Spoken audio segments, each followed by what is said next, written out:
Hello, this is the Be Engaged podcast, where we bring together brilliant minds, elevate discussions across many industries to promote unity. Welcome. I'm your host, Michelle Harper. So we're talking today to Richard Aram and Joan Malacheski, who are professors at University of California, Irvine. Hello, welcome to the show. Hi. Hi, Michelle. Hello. So today we will be discussing technology trends in collegiate education. So let's get started. Okay, so we start this off with a fun fact, get into the conversation, and then I ask for the favorite quote of the podcast. So just be ready. Okay, so first fun fact is the rise in AI-powered learning assistants like chatbots, which can answer students' questions 24/7. Help with assignments, and even provide career guidance. So these tools are transforming how students engage with course material and professors, making learning more personalized and accessible. So over to you all. Is that an actual fun fact? Is that happening in your world? What's going on? It's fun, for sure. It's a brave world. It is. How are you guys using AI chatbots? It's actually, Richard can talk a lot about this in terms of his own research, but for me, I'm an historian, and we've had to spend a lot of time in the history department and in humanities more generally thinking about how to take advantage of this amazing new technology, but do it in ways that are ethical and also ensure that students are meeting learning objectives, like how do you write an essay? If we're turning it over to AI, you're not learning like essential college skills. So I think it is a really powerful, great tool, but it gives us a lot to think about in terms of education. And Richard probably has things to say about research. Yeah, so I think a theme you'll hear, Michelle, and Joan, in my discussion going through the podcast is the three different functions of the university: research, teaching, and service. So the AI has been integrated into a lot of the student services that the university provides. So advisement, the admissions office, these chatbots are being deployed to help support student needs in all those areas. We're doing a lot in my own research lab with AI and using it for machine coding and analyses of large data sets, textual data sets. And then on the last function, the teaching function, I think in many ways it's the most challenging and fraught because teaching, we start with what the learning outcomes we want are for students. And then it's often a complicated discussion how to deploy the tools and the technology to support student learning outcomes. So on the research and service side, it's easy. If you have a tool, for sure, you deploy it to attain the outcome. But for the teaching side, sometimes the tools can support the outcomes, sometimes they can get in the way of the outcomes. And so it's a much more challenging conversation. I love that. And AI, this might end up being part of the main discussion, so more than just the fun fact. But I've had a lot of discussions on how early do you start teaching AI? Are you having the kids use AI? Elementary school, middle school? You guys are at the college level. It's just so new. And yeah, how much is that going to change our approach to actually teaching? And do they need to know the fundamentals still? Or because AI is here to stay, do we just go forward? And I don't know, how much do things change is kind of what I'm trying to figure out. So my side job, as you know, is being on the school board. And this is a big part of the discussion. You have a lot of side jobs, by the way. Yeah, it feels that way sometimes. This is a big issue faced by school districts right now. And we're kidding ourselves if we don't think kids are being clued into this stuff at a very young age, whether it's because they have a phone or just because they have a Chromebook at school and somebody in 4th or 5th grade says, have you ever looked at ChatGPT? And so, they learn very early, I think, that there are real advantages to figuring out how to use this very powerful tool. And I know Richard's done some interesting research that some students are disadvantaged because they're in districts where they don't learn that at a really young age. So it sets up real disparities in terms of opportunities for learning for students. So I think that school districts, from a policy perspective, need to be on top of this at a very young age and also start to confront the issues of the ethics around using it. When is it appropriate? Not the job, I think, of teachers always to set up every single assignment to make sure they're, tricking students into, if they cheat, they're going to be caught. but helping students see this is what you're trying to get out of this assignment. What uses of ChatGPT would be appropriate and helpful, like perhaps editing your introduction, and what uses are going to prevent you from achieving learning outcomes and make it very difficult for you to get a good grade on the final if that's where their mind works. So I think it has to start early. Good. Yeah, Okay, I well, think we'll see. I agree with Joan. She's the emphasis on equity, right? We want to make sure that all students have the ability to learn how to use these tools in an equitable way. And again, we've found with this technology, like other technologies, you often find gaps in exposure and training on the tool that we need to address as educators. The second piece I would say is, like, as educators, we've faced these sorts of challenges before. Quantitative computing, computers, calculators, we had those for decades. It would be very foolish to say we don't want to train students on how to use a calculator. Yeah. And it would be equally foolish to say you don't need to teach math anymore because there's a calculator. Yeah. Right. So it's a similar thing. We need to train students to be able to use this new technology that's very sophisticated in language processing, but at the same time, that doesn't mean we don't need to teach reading and writing. That's true. Yeah. Well, great. Well, that's a good fun fact. Thank you so much. That's perfect. Okay. So getting into the discussion. So remind me, how long have we known each other? When did we meet? Do you guys remember when we met? I'm sure it was on the beach, Michelle. I'm sure it was on the beach. I didn't I came in first grade. He came at the end of first grade. And I don't know if the kids had classes together, but I'm pretty sure I met you very early on it. Yes, it's not a big town. I mean, really, and we're all in the same group. We've, at least, I don't know, 6-7 years, and probably at the beach. That's probably right. Yes. Okay, well, Joan. So you're in a historical research, and you're on the local school board here. And what you just, planned a huge party recently. What are your other side jobs that you have besides a professor? You're publishing, right? You're looking to publish something. Tell us a little bit more about your background in general. My background in general. So I started out in the accounting world. I was a CPA, a registered CPA in New York, and then did finance for a while, and then ended up going back to college and back to graduate school and got a PhD in history. And the reason that other stuff is relevant is very early on, I started thinking, I got interested in kind of the role in government, working with, these public-private collaborations, particularly around philanthropies. And I understood a lot about that from my previous work. But going back to what Richard said, how the job of a faculty member or university is in 3 areas, all of my work, whether it's research, teaching, or service, and for research that includes my publications, is based in a question about the relationship of education to democracy and political development. Oh, I didn't know that. We don't really talk about work that often, to be quite honest. We don't. And so I don't really know all of your guys' backgrounds. Yes. So I got into that because I was interested in questions about what philanthropies were doing in the South in the early part of the 20th century. I had an advisor doing that. But as I got more and more into that, I began to kind of explore that question with greater depth. And that question relates to everything I do in my teaching and even my service on the school board.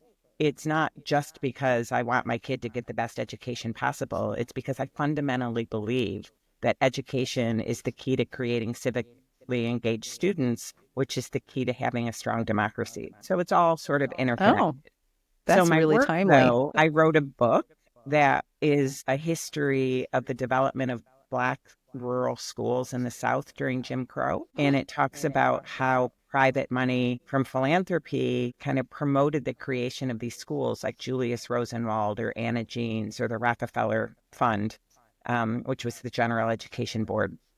And how by doing that and setting up policies at the state for minimum standards and minimum payments to teachers and, a standard curriculum, it connected isolated rural Black schools during Jim Crow politically to the state. So it was all about like the role that these schools had in promoting political development. I'm currently working on a book that explores the role of higher education during the 20th century. And it sounds like a very different project, but it's the same theme, which is how did higher education change, pretty much beginning with World War I, to consider the way that higher education and the state has to work together for citizenship. And that includes making a strong economy, building democracy. And a lot of that got articulated during World War I.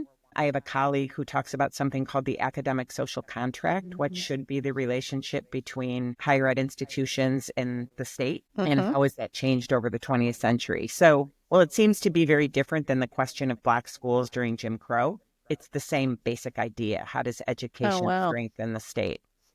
Yeah, it's just a little bit more up to date. I was going to jump in there, Michelle. So I think it's also related a little bit to the theme of your podcast, the Be Kind theme. Promote unity. Yeah, we're trying to unite people. Yeah, is that there's an that Joan's work points to, and some of my work points to, like there's an institutional basis for these things emerging in society. They don't just emerge accidentally or haphazardly. It's institutions that create the conditions for communities to act in ways that are kind to each other, that are caring towards each other, that are not at each other's throats and polarized and tearing apart the doesn't happen by accident. It happens by these institutions creating these social relationships in society. And I think part of one of the challenges our country is facing right now is some of those institutional relationships and commitments have frayed a little bit in the last couple of decades, ironically, since the end of the Cold War, right?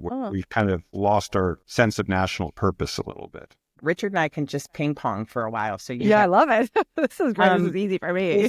Both of us do academic research in education. But what I gave when I talked about my history of schools in the South and my history of higher education during the Cold War, or during the 20th century, and it focuses on the Cold War, is history. And you get the perspective of an historian. And then Richard jumped in and gave this very sociological perspective, because he's a sociologist, about how, I'm telling this history, but it's really about how institutions work together. So both of us sort of approach questions of education through these kind of two lenses. So recently, I met your father, your dad. So I just found this out like this year, actually. So your dad, I don't know exactly all the details, but a boxing promoter, a very, very famous boxing promoter. Is that right? Yeah, long-standing one. Yeah, he was trained as a lawyer, Harvard-trained lawyer, worked for the Attorney General's office under Bobby Kennedy, worked in a private law firm, a couple of law firms in New York for about a decade. But then in the mid-'60s, Muhammad Ali they stripped him of his title and prohibited in every state in the U.S. from being able to exercise his profession because he resisted the Vietnam draft. And so at the time, someone put him in touch with my father, as this lawyer. This bright New York liberal-leaning lawyer. And my father helped him with his setting up fights outside of the U.S., in Canada and England. Oh, okay. And he was prohibited in the U.S., and then went on, kind of became excited and interested in... this is a fun job. This is maybe a little bit more fun than being a lawyer. More fun than tax law, which is what he... Yeah. And so he ended up, that was in the mid-'60s. We are almost 60 years later. He's been doing boxing. He did more than half of Ali's fights, and then a lot of the great fighters since that you would know about, everyone from Marvin Hagler to Sugar Ray Leonard and Hearns. That's incredible. It's incredible that I didn't know this George as well. Foreman, Floyd Mayweather, Manny Pacquiao, Tyson Fury, the list. Wow. Oh, well, I know why you guys got together. I think we forgot to mention that you're married. You're a couple. Yes. And I'm sure you have very interesting discussions at home, is the way it sounds to me. Sometimes we also teach a class together. So. Oh, fun.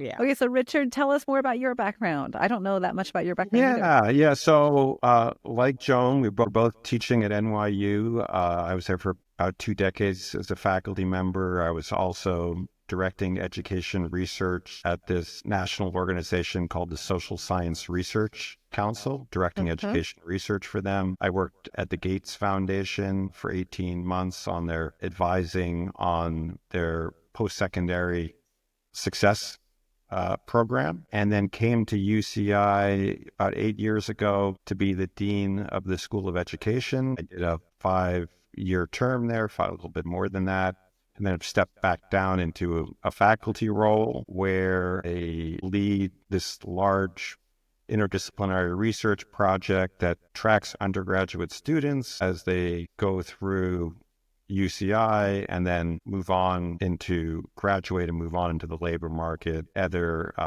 graduate education and life course outcomes. And so we've created this kind of state-of-the-art research project here at UCI that measures undergraduate students' experiences, trajectories, and outcomes. Joan's an historian, so she's like a lone wolf. She goes into the archives, digs through these old boxes of documents and letters. So literally, that's what she'll spend days on days. I envision her in the corner of your guys' house in a dark room, just knocking this new book out. Dusty library kind of.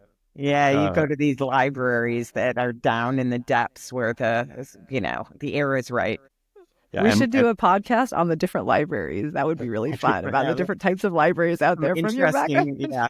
Yeah, and my research, by contrast, is these large interdisciplinary research teams. So there's 40, 50 people working on this project I just described. And so it's much more collaborative.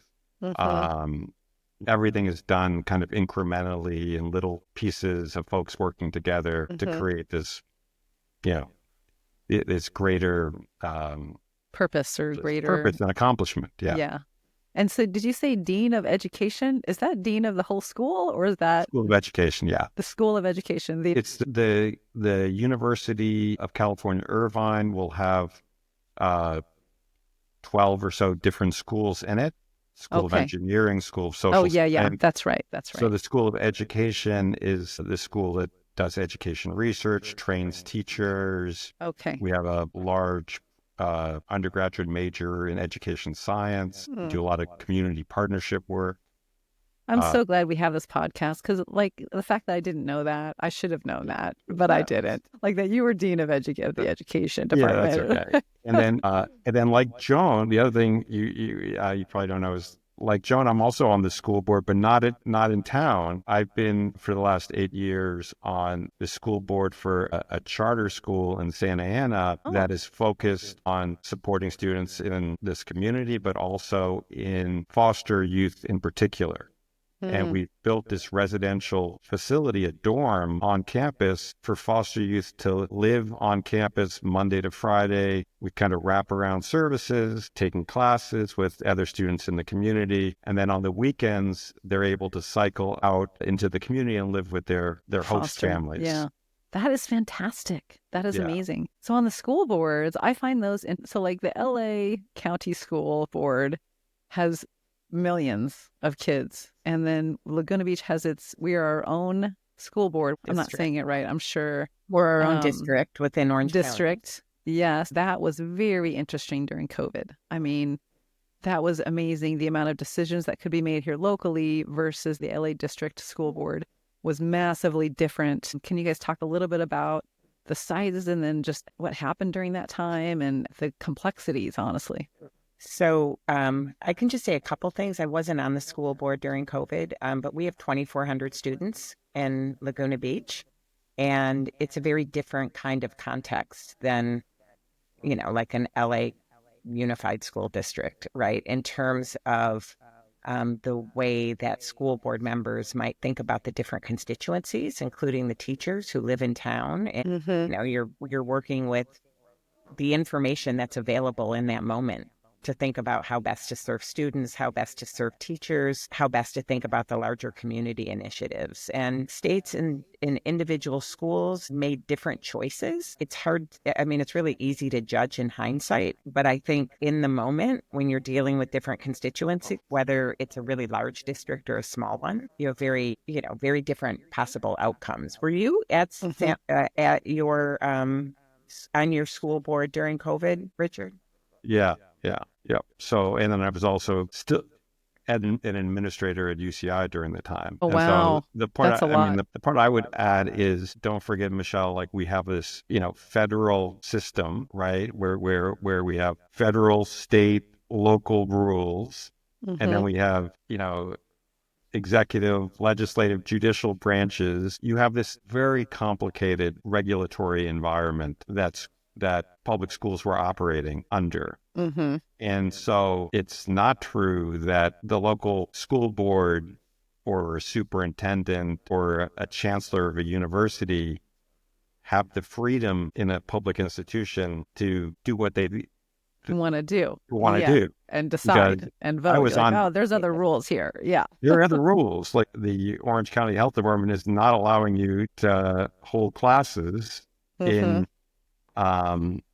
in some settings, and so you just don't have that discretion. And so it was a very frustrating time, I think, for educators trying to do the best they could for students, because a lot of the things I think often educators want to do, they felt they faced these barriers and constraints, and I think the school district in our town was able to navigate that a little bit better than some others, partially because the demographics in the town was such that it was a population that was not as heavily impacted by the pandemic as some low-income urban communities where you had both higher prevalence of COVID exposure earlier and also worse health outcomes because of all the confounding health challenges that exist in those low-income communities. And so, and then add on a large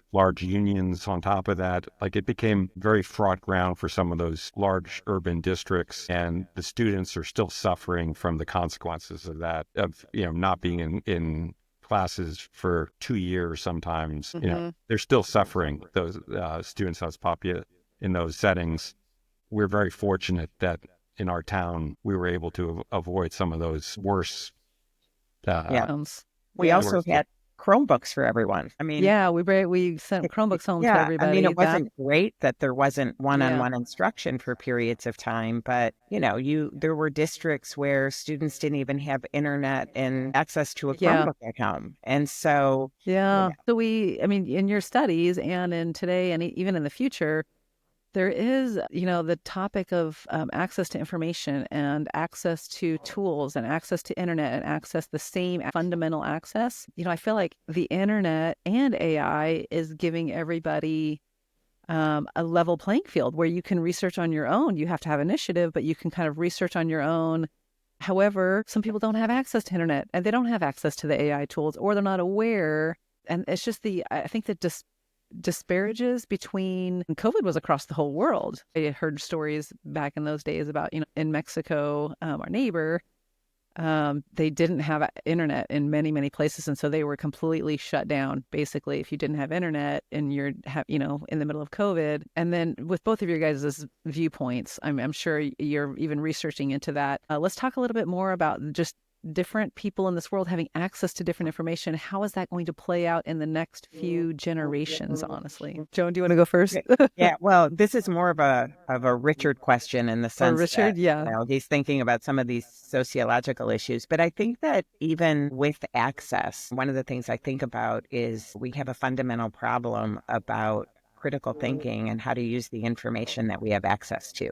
So the worst case scenario is you have no access to information. The next worst case is that you have access to information, but you don't know how to parse it and understand when the information is accurate and when it's not. And that is a big problem with our national political context right now, is that we have all of this information out there and, no understanding of what quality news sources are, whether on the right or the left, or how to kind of process and critically engage with the information available to us. And then above Mm-hmm. that, you have things like these tools, which is where we started with the podcast.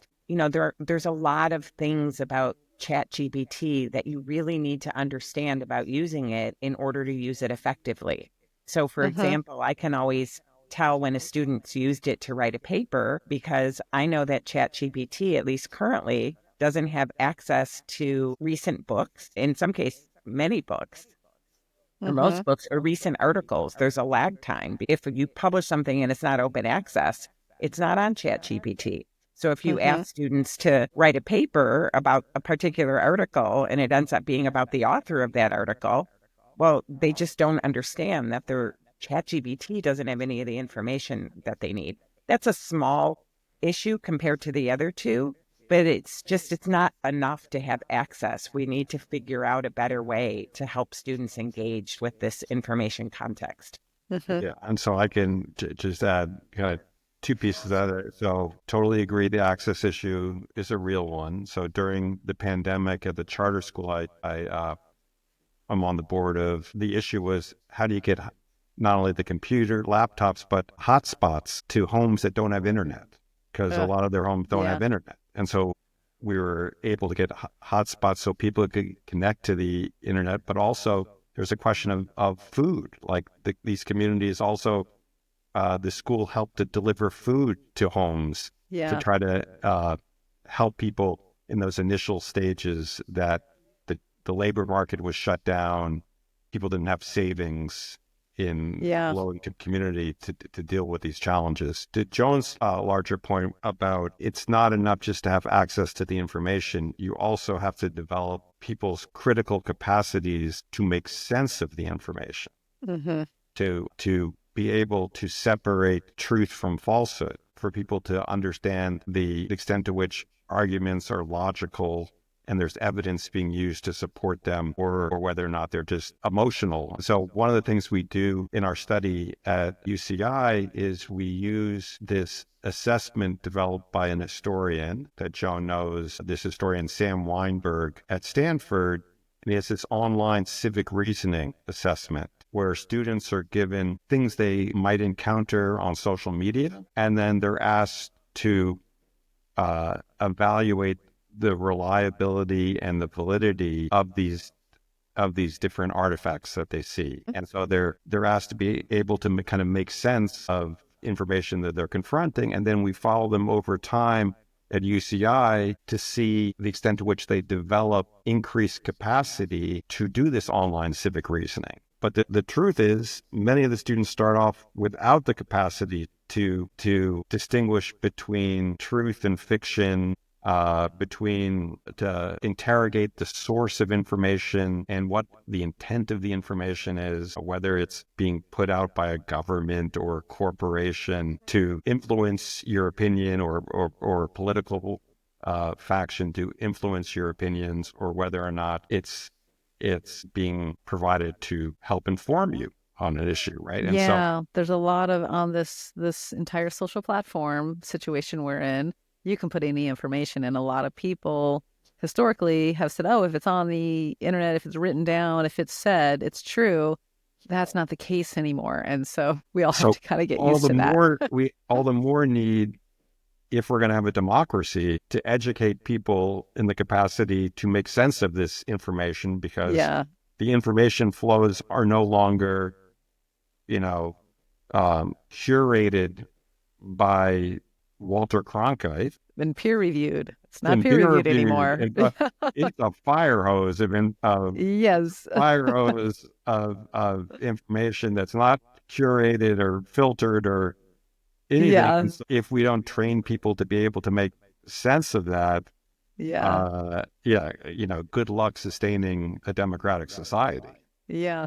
And on the topic that we were talking about with the differences of access to information, I know, Richard, that you work in the prisons and the incarceration realm as well. Can you speak a little bit about that and kind of the interest or the perspectives on that? Yeah.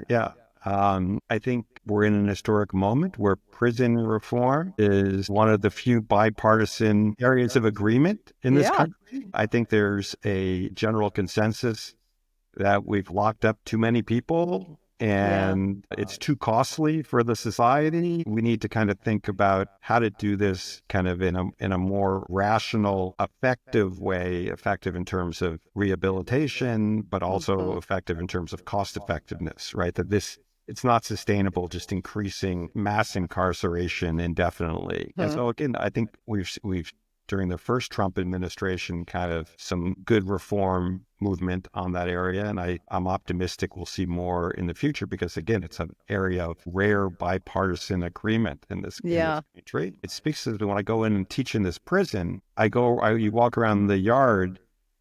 It's very different than what you might see on like an HBO Showtime show. Yeah, I can imagine. It might be a little different. The average age of the population is so much older than you expect. The large numbers of students using walkers to get around in wheelchairs where one inmate is pushing the other inmate.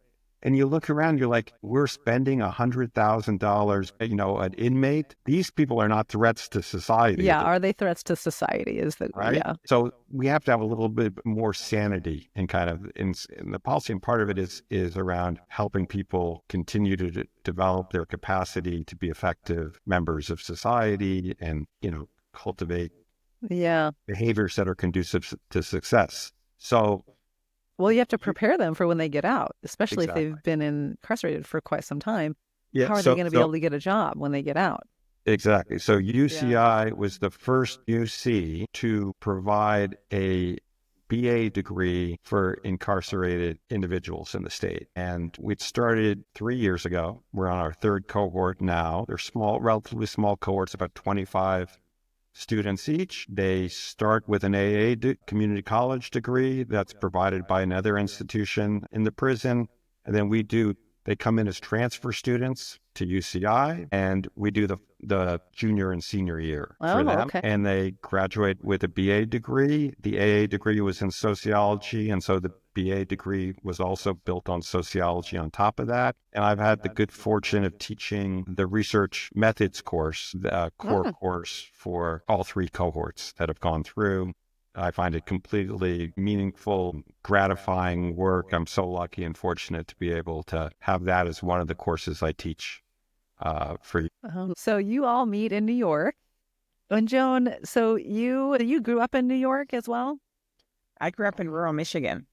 That's right. That's right. Yeah, my father worked for the state police there. And, okay. I ended up lucking into getting into University of Michigan and went on to New York with all my New York friends from there. And I was in New York for 32 years. Yeah, you just seem very like New Yorkers, but then you fit in perfectly in California. That's what's so fun. I'm like, that's good to hear. This is perfect. This is actually perfect. And tell us one more time on your book, Joan, that you're writing, the history. Tell us a little bit more about the content and kind of what you're focusing on now. And then when is the book going to be out? When do you think that the book will be published? It might be the case that some of these side jobs are getting in the way of it, getting as soon as I would want it to. But the quick version of it is there's a kind of history out there that when World War II happened, higher education got very, very involved in helping the state. But the truth is there was kind of an explosion in the growth and type of higher ed institutions at the end of the 19th century. And by the time they got into the first 2 decades of the 20th, there was a lot of thought about, how do we think about all these institutions? We have a much more diverse population. The economy has changed because of industrialism. Like, what should the role of universities be? And so I would trace some of that sort of tight relationship between the federal and state governments and higher ed institutions to that time period. I mean, it's much more complicated. I could say lots of things about German universities, and I won't get into all of that. But the very kind of short version of it is that when World War I happened, a lot of academics were working at the War Department. They had a big propaganda machine. They started to think a lot about the draft, about what would happen to higher ed institutions if there was a draft. about the role of citizens, about the role of students. And it was the beginning of a very tight relationship between universities and the state. And that sort of waxed and waned, and it became much more complicated in the 70s. And there was also a lot of pushback from the state because student protests turned people off to higher education a lot. The 1960s civil rights and anti-Vietnam protests, and it threatened funding. There was, with that tight relationship came a lot of funding for universities. And so, kind of the nature of that relationship changed a lot. And I think the nature of higher ed changed. And so the book is just sort of an effort to explore that, but also to have people think deeply about what higher ed institutions should be doing. Because if you fundamentally believe that education is central to democracy, but you promote that students should go to college to get a vocation, then we're kind of missing the point at a very young age of the role that institutions should play.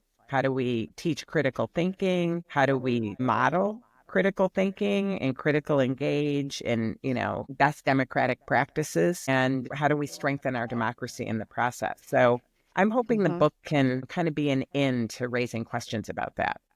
I was going to just jump in to underline and underscore the importance of Joan's work. This is the issue facing higher education today. Yes, Is very what much. what is the relationship of the university to the larger society, and it's kind of drifted apart. And you see dramatically declining support for higher education as an institution in this country. It went from, in the mid-90s, more than half of Americans supporting and having confidence in higher education, to today, it's around a third. Oh, wow. It's very significant drop in public support and confidence in higher education. And it's our responsibility as higher education Representatives, faculty, advocates, members of the community, to careers. respond to this crisis and to be able to answer affirmatively that what we're doing is centrally, critically important to the health of our larger society. And again, I think the universities are more than partially to blame for lack of kind of articulating this and acting on this mission at this time where we're needed more than ever in society. Yeah. Oh, that's fantastic. Okay, so look for Joan Malczewski's book coming out. Yeah, we'll see. If the town school board is quiet, it'll be out in Momentarily. the number of months. Yes. So look for Joan Malczewski's book. And Richard Aram, thank you so much for joining. Really appreciate you all being on the podcast. And we will see you probably tomorrow. I don't know, soon. Yes. Hospitality night. Oh, yes. Hospitality night. Have fun. Okay. Thank you very much. Thanks, Michelle. Be kind. Yep. Thanks again.